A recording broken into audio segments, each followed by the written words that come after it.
Yo, what's up guys? So, meron tayo ditong client na bumalik. Alright, so nag-avail na siya sa atin ng M1 Acrophobic full exhaust. So ngayon, since nanghihinayang siya sa kanyang stock muffler, so ito yung itsura guys, medyo may kalawang na siya.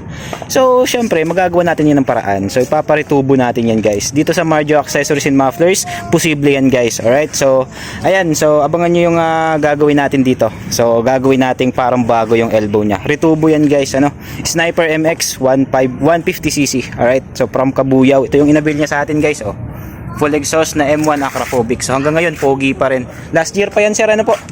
Oh, yun oh, medyo matagal na yan guys, pero tingnan niyo naman kung gaano kaganda yung yung kanyang appearance pa. Oh, 'di ba? Ilang months na yan. So ganyan ka-quality yung ating elbow and muffler guys. Right? So dito lang yan guys sa Marjo Accessories and Mufflers. Yo, what's up guys? Update dun sa ritubo natin. Ano?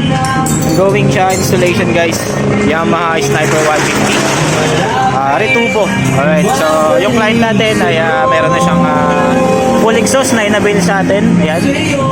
So, since nangihinayang siya dito sa stock muffler niya, kaya nirurutubo natin yung kanyang stock muffler guys. So, ayan, ongoing installation guys. Right? Abangan nyo guys yung finish output nyan guys.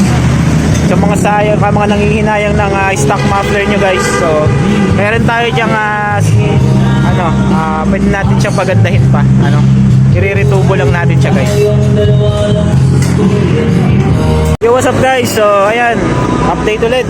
Oh. Ayan siya guys. Walang dugtungan yan guys. Binend lang natin yan. So ayan, 304 stainless, yun po yung gamit nating materials dyan, kaya makapal yung elbow na yan guys. On the spot yan guys, dito sa Marjo Accessories and Mufflers.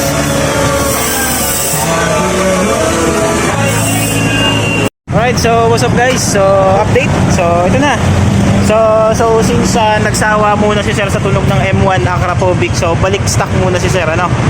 Ayan, so medyo malayo daw yung babiyahin niya, medyo long ride, kaya balik stock siya guys. Ito yung ginawa natin, no?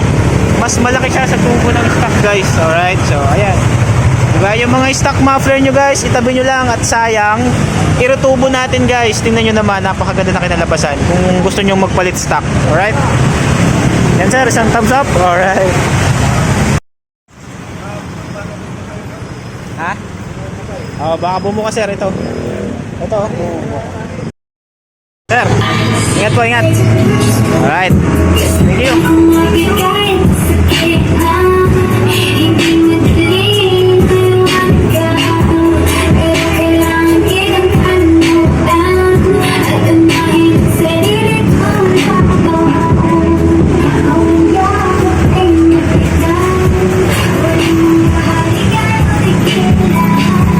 Ingat, ingat sir, ingat.